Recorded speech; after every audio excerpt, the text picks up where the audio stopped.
Assalamualaikum warahmatullahi wabarakatuh. Halo anak-anak, apa kabar hari ini?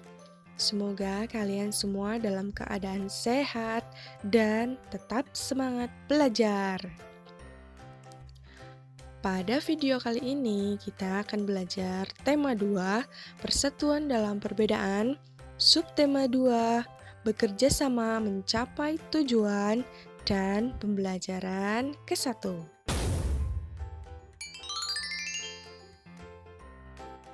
Sebelum melanjutkan video ini, jangan lupa like, subscribe, dan nyalakan loncengnya ya, supaya tidak ketinggalan video selanjutnya.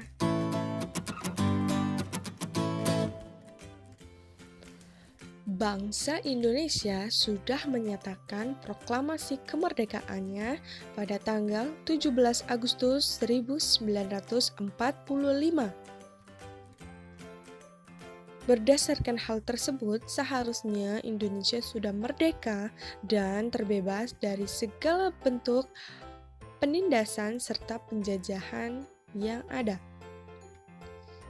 Namun, pada kenyataannya, bangsa Indonesia masih terus berjuang mempertahankan kemerdekaan.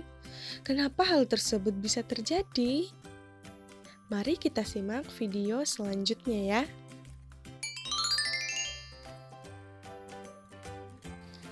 Setelah Indonesia memproklamasikan kemerdekaannya, pasukan Belanda kembali datang ke tanah air. Kedatangannya tersebut disambut dengan berbagai bentuk perlawanan oleh bangsa Indonesia dari berbagai daerah. Sehingga sejak tahun 1945 sampai 1950 terjadi berbagai macam pertempuran dari pihak Indonesia melawan pihak Belanda yang dibantu oleh pasukan Inggris.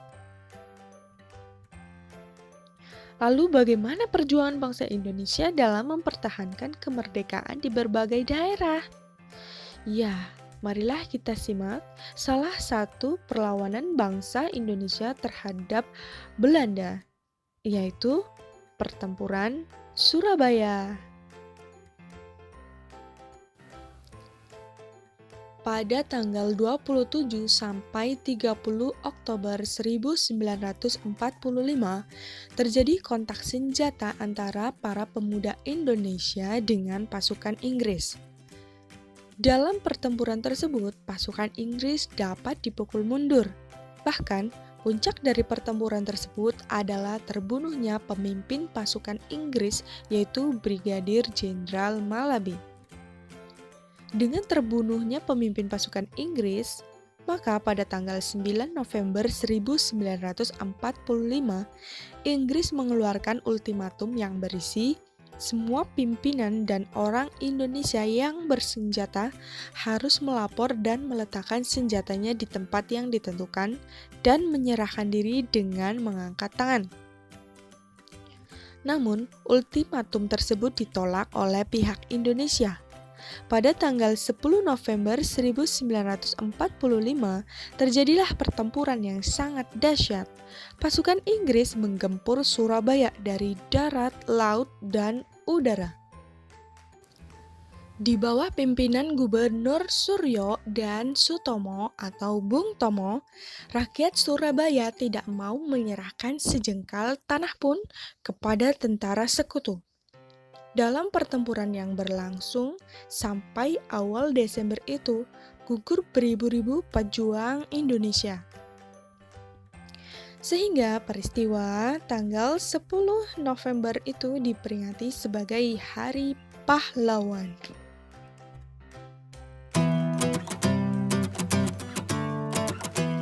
Baiklah anak-anak, setelah kalian belajar mengenai pertempuran Indonesia melawan pasukan Inggris atau tentara Belanda. Nah, sekarang marilah kita belajar mengenai kalimat efektif. Apa itu kalimat efektif? Ya, kalimat efektif adalah kalimat yang mengandung gagasan pembicara atau penulis yang terdiri atas kata-kata yang mempunyai unsur S, P, O, K, yaitu subjek, predikat, objek, keterangan.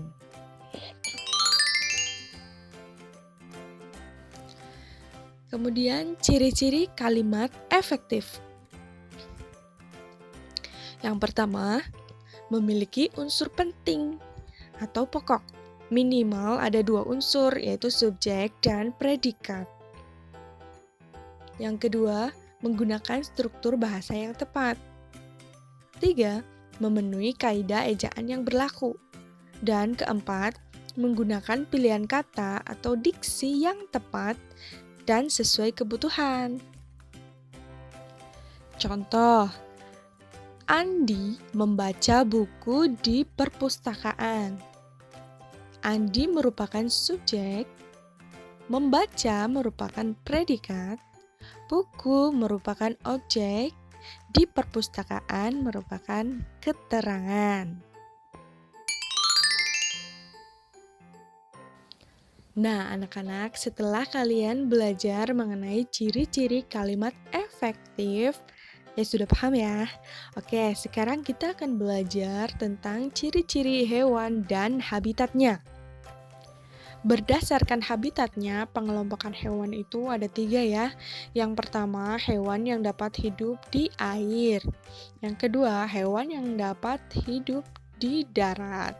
Dan yang ketiga, hewan yang dapat hidup di 2 alam tersebut, yakni dapat hidup di darat dan di air.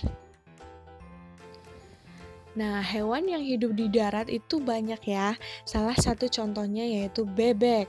Bebek memiliki ciri khusus yang disesuaikan dengan tempat tinggalnya. Bebek itu hidupnya di darat. Namun, untuk mencari makan, bebek biasanya berada di air.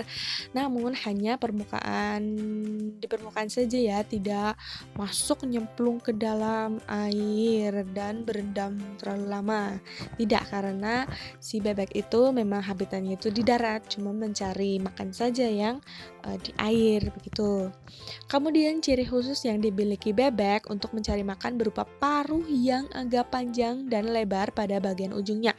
Jadi jika ada makanan di air, paruhnya yang masuk curug. Nah, biasanya air yang dangkal ya. Jadi tidak seluruh tubuhnya nyemplung masuk ke air ya, hanya bagian paruhnya saja yang digunakan untuk mencari makan ya. Ya, bebek mencari makan di air seperti di kolam, sungai, sawah, atau danau yang dangkal. Ingat yang dangkal. Bulu bebek dilapisi oleh minyak sehingga tidak basah jika terkena air. Ketika bebek keluar dari air dan berada di darat, biasanya itu bebek mengibas-ngibaskan bulunya sehingga air yang menempel di tubuhnya itu keluar. Ya. Nah, begitu. Selain itu, bebek juga memiliki ciri khusus lainnya, yaitu selaput pada kakinya. Selaput tersebut digunakan untuk berenang.